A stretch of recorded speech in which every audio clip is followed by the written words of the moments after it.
Hello there, my friend. Welcome back to the Everyday Mystic.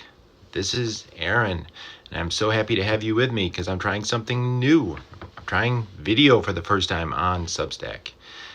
And as part of that today, I'm doing another random post like I did last week where I go back to my notes, and this time I'm actually going to my notes from last January, and finding the most interesting things that I find there and sharing them with you. So if you like it, please let me know and I'll do some more. The first thought I had for today was the greatest teachers will tell you that you can choose to have whatever you want to have. You can choose to be whatever you want to be.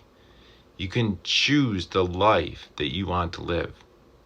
You can choose any of these, but you must choose. Claim your power.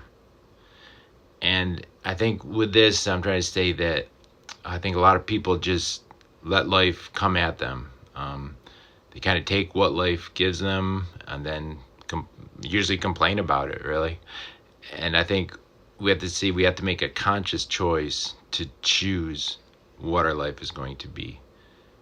We can't let the world determine that for us, because the world is a reflection of our inner reality, and it will come to be that. So I'm giving you this directive. Choose your life intentionally. The next part is kind of an introduction to an article I just written on Medium. I won't share the whole thing. You can read that for yourself. But I did add a link to that article if you'd like to read it. It's was titled "The Discipline Trap: How Your Obsession with Structure is Imprisoning You and Sabotaging your Success." I was reading, actually I was listening to the book Conversations with God, and since then I've listened to it many times. It's a great book by Neil Donald Walsh, and I highly recommend it. It includes several great interviews, and one of them, the author's asked about discipline. He states how he never considered himself to be disciplined, and if he could make a bumper sticker, it would read, "Down with Discipline." I know this might be shocking to those who are card-carrying members of the, quote, Church of Discipline. I counted myself in that camp at one time, so I can appreciate how you might feel. But I firmly believe in the truth hidden in that simple statement. I believe that discipline is not only unnecessary, but it's actually damaging. I think it limits your success, your greatness, and your life.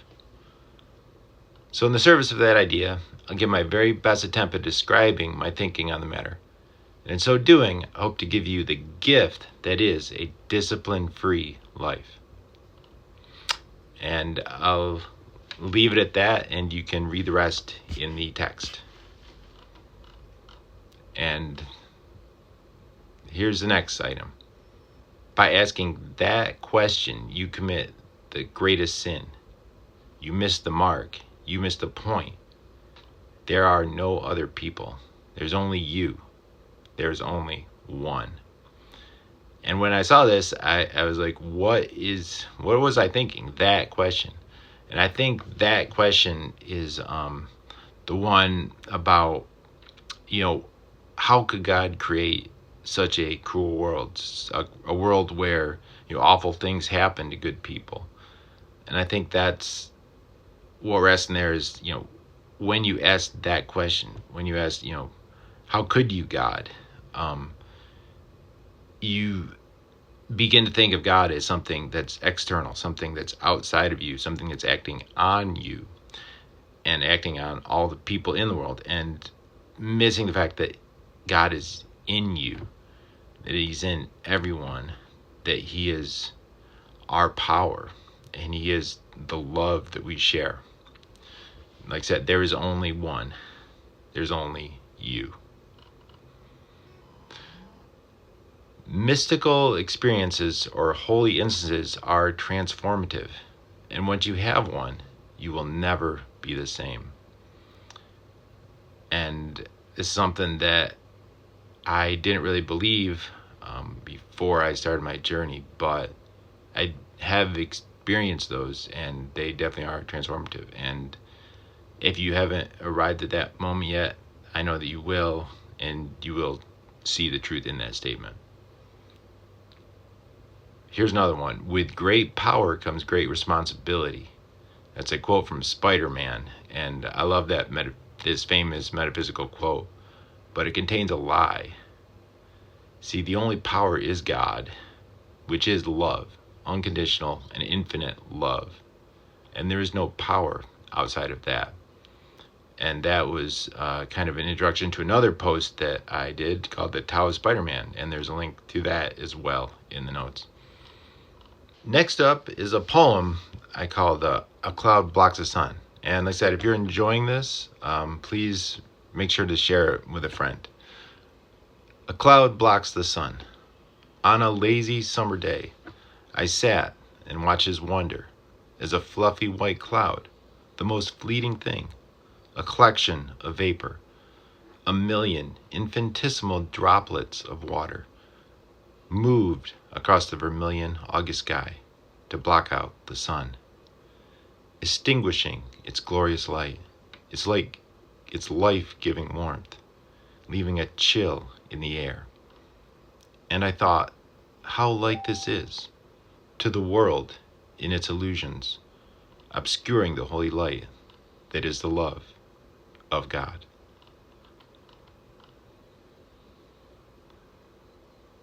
And here's another thought I had on time. Time is but an illusion, and you're only hurting yourself with your impatience. In waiting for anything is an opportunity to meditate, to reflect, and to give love. And this is something that I take with me every time I'm, especially when I'm waiting in line, that it's a perfect time to just close your eyes for just a second and just meditate on love and kindness, and how you can be that person you want to be, that highest representation of yourself that you can imagine. Here's some kind of maybe a poem. I'm not sure, but maybe Star Wars fans will enjoy it. You can't achieve enlightenment by trying, for enlightenment is the absence of trying. For trying implies judgment, a good outcome or bad. As Yoda said, do or do not. There is no failure or success, only lessons learned and joy experienced. Here's a thought about seeking. For many seekers, the relinquishment of results is the hardest part of the journey, but is essential for true happiness. No success is enough for the ego. The ego will never stop wanting, but the soul knows that it needs nothing. When I wrote this, I was kind of in the midst of trying to get something going on TikTok, and never really was able to find success. And this was kind of inspiration to myself, a reminder of what we're actually seeking. At the time I wrote this, I was still trying to make a go of it as a health coach. And so this next thought was about that journey, about the weight loss and health journey. This might be a controversial opinion. Excess body fat is not ugly. You don't have to fight. The body is not your enemy. And I think I know a lot of people that struggle with that idea. They view their body as the enemy. And I think if we realize, like, the body is just a tool to share love, a lot of that goes away. This next thought is about the Bible. The hardest lessons in the Bible that I've found are, if someone takes your Coke, if someone takes your cloak, offer your shirt as well. If someone strikes your cheek, offer them the other. I think, especially in this political climate, we're seeing a lot of people that resist these teachings. But what we find is what's hardest to accept, it offers the greatest peace. Around this time, I was watching the show Silo on Apple TV. It's a really great science fiction show based on the book Wool. You remain trapped in a prison of your own construction because you fail to recognize the filters that cloud your perception. And if you watch the show, I think that will have some added significance. Next thought is about creating. You don't actually create anything. Everything has already been created and it has already been given to you. The only thing you create is the space to receive it. And I think that's a very powerful metaphysical idea. Like we said, that if time is infinite and it's a circle, then everything that's is always has been. And so we don't create anything new. It already exists in as a thought form. And all we have to do is be willing to receive it, to manifest it into our reality. I think this is a powerful statement. It kind of goes along with it. You are the conduit for infinite possibility, seeking to express itself in form. And this is my last one, so thanks for sticking with me through all this time. I hope it wasn't too long, and I hope you enjoyed it. This one is it's a statement on happiness. If you want to be happy, but you criticize everyone's advice on just how to be happy, you don't want to be happy. And I think that's a powerful statement that, whenever we criticize the advice you receive from others, what we're actually wanting is we're wanting to be critical. We're wanting to judge. And when we do that, we don't allow in the light. And we stay kind of mired in that darkness. But we don't have to. We can transcend that. We can allow that light in. And even if the other person's advice isn't for us, we can still consider it, see where they're coming from, and form a better relationship with them and with ourselves. So I hope you enjoyed that.